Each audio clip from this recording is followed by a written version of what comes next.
Just start real quick. Dylan got out of surgery yesterday, and talked to him last night. Seems like he's in good spirits and everything went well. Gunnar Gatula got out of surgery yesterday as well, and was in good spirits. I saw him; he was in the training room this morning. So both surgeries were successful, and we're hoping and wishing those guys speedy recoveries. So. Did Dylan in particular have any impact on the week before the surgery, talking to the team or being around? I think he was a great teammate. Talked to the team in the team meeting. He's hoping he can get back here tomorrow. Our travel plans are very up in the air right now because of the government shutdown and how that might affect air travel. So we're kind of in some meetings right now trying to figure out when we can fly out there. But I know he wanted to be back here if he could before we took off, just to say goodbye to the guys. Is there a significance for him going to New York for the surgery? Dylan? Significance in terms of just like a certain specialist. That I'm sorry. Yeah. No, he someone that the family had a relationship with. He's at the hospital, special surgery, and our doctors here are awesome. They facilitated all that. They knew each other, so they worked together with the Giants. So. How much has Elijah Bishop been able to get done in practice? He's been full all week. Yeah, he's good. How about Turner? He's been full. Yep. TJ had mentioned that the offensive line were some of the guys, the core guys that reached out to him and were texting him support.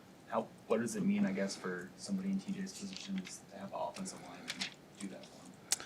Yeah, I think anytime you're going to undertake something big, it's nice to know that you don't have to do it alone. When you feel like you're doing something on your own, it puts tremendous pressure and strain. When you feel like you're a part of a group that's going to go do something, it provides joy that you get to be a part of it. And so, even out there at practice today, we're out there in helmets and spiders, and Dane makes a diving catch in the end zone. Like, I'm not used to seeing guys dive in spiders, and not in pads, but I think there's a focus around making sure that everybody does their job at a high level. And I think we all are excited, not just like, hey, we're going to support TJ. We're excited for TJ, and we want to see him go out there and play. Eric Crouch was out at practice today, and he was talking to TJ like, hey, let it rip, man. So I think we're excited to see what he can do. When you've had freshman quarterbacks have to step in the past, what are some things that you like to see early on in a game that the guy's settling in and looking comfortable? Yeah, I played a freshman quarterback at Temple my first year. I played a freshman quarterback at Baylor. I played a freshman quarterback here last year. I just think part of it is as a coaching staff, doing the things that they're most comfortable with. Maybe not the best play for this coverage, but the best play for that person. I think TJ's unbelievably adept in this offense. Thankfully, he was here this spring. He has a really good feel for it. We've given him reps all year long. He's played in a couple games. You can go out there and say, hey, don't turn the ball over, don't do this, don't do that. And then he'll play a game of don'ts. We're gonna go play. And to me, this is an amazing opportunity for our team to just let it rip and go play. And so I'm excited for him. What have you seen out of him just in terms of being a leader and kind of going from the number 2 guy to the guy? Yeah, I think that he just has to play. We don't. He does. We have tremendous leadership. We have captains. We have a ownership group that kind of like our unity council. They're the ones. Leaders insert themselves into a point of friction. When there's stress and when there's friction, leaders step up and run into that void. And so, my whole thing with TJ is just play ball, man. Like, the best thing he can do is lead by being in the meeting room, by taking extra reps. He came up to me after Tuesday. We do good on Tuesdays. Call it team compete. He said, hey, Coach, can we get that on Wednesday, please? I want a couple more fast live reps. And so, just the fact he's willing to say that to me and ask that to me is awesome. It shows maturity. And, what I'll say is, coming out of Orange Lutheran, coming out of the conference he played, and he came here very prepared for all this. He's a grateful young man. He's humble, but he's confident. And so I think the other guys will pick up the slack in terms of all those other areas, and he'll just hear the play call, execute the play call, and I like what Dana's done. Like, they haven't dumbed it down, man. He's got checks, he's got things built in, he's got all kinds of things. It's like, hey, we're gonna go play quarterback. With Dylan not having been physically present the last couple of days, who on offense, whose voice is kind of filled?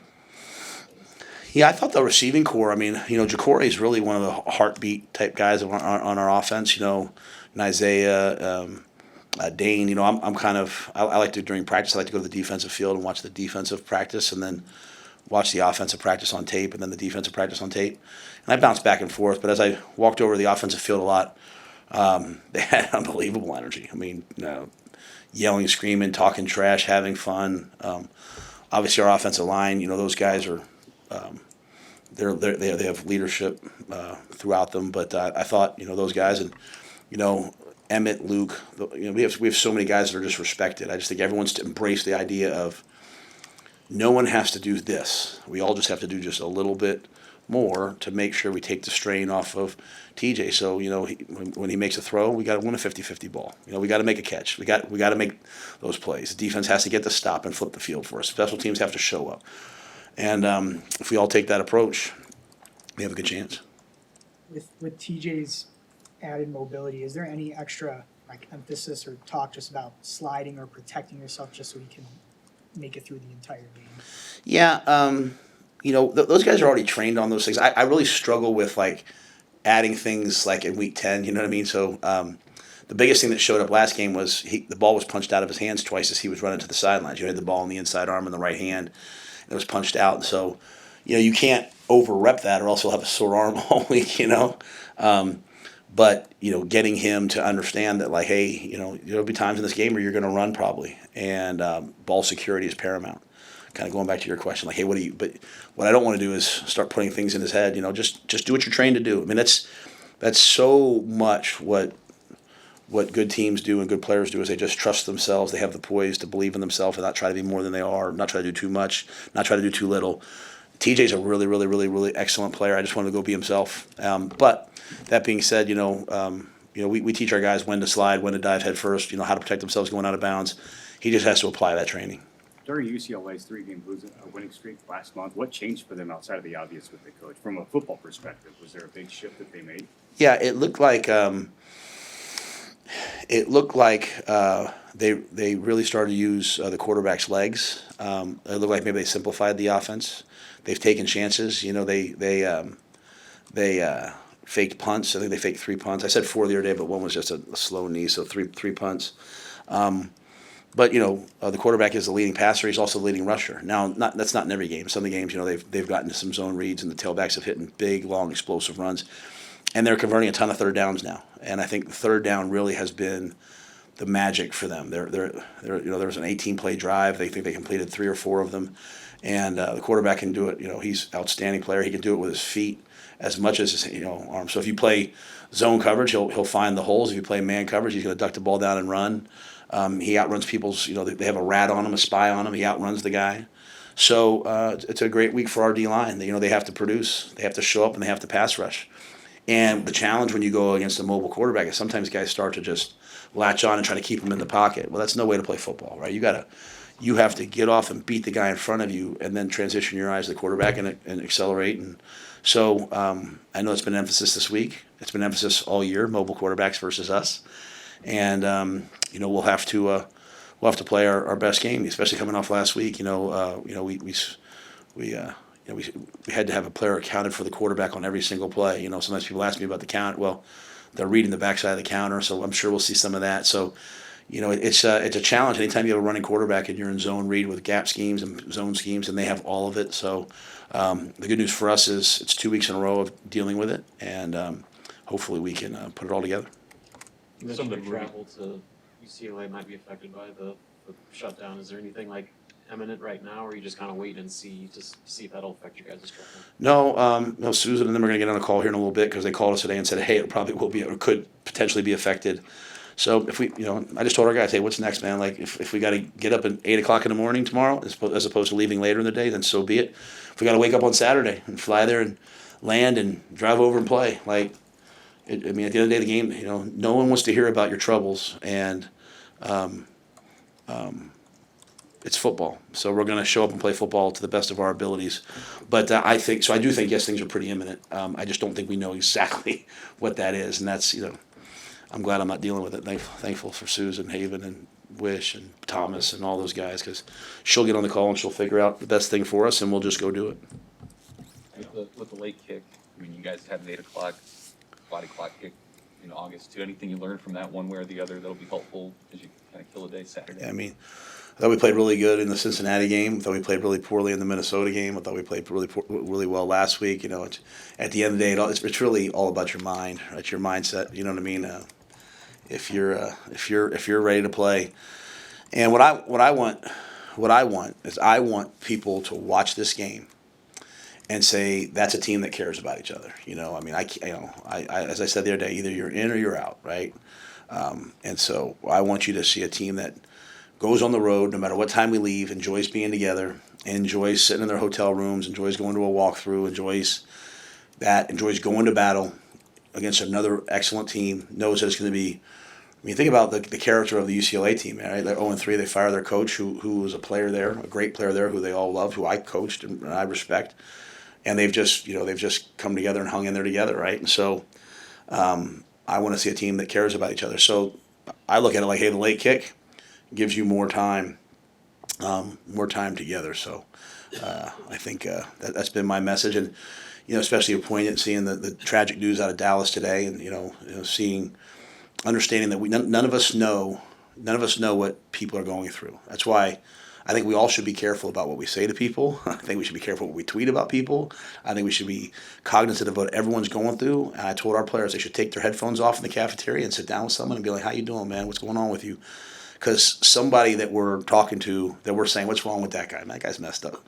Instead of saying what's wrong with him, we should all say, "I wonder what would happen to him," because everyone's suffering. And so I look at these opportunities. Everyone's kind of everyone's going through something. We're going to go on the road together, man. It's just a chance for us all to come together and be a team and unite together and spend time together. And I think it's a good opportunity for us. But I have to I send my condolences. Obviously, it's just awful news. But you also know at the same time I've given the eulogy for players of mine who've had the same thing happen, and so it's just you never know what people are going through, and I will forever the rest of my life think about the time that I saw Adrian Robinson right before he took his own life, and I saw him on campus, and I was walking this way and he was way over there, and I was like, I need to catch up with Adrian because he had got done playing, and a week later he left this world, and a month later I was given the eulogy. And I just wish in my life I could go back and just stop and say, "Hey, how you doing?" And so it's not really what you asked, but it's on my heart. And I just share it with the team. Like, I just think it's a time in this world for us to be kind to people, and at the same time care about people and ask about people.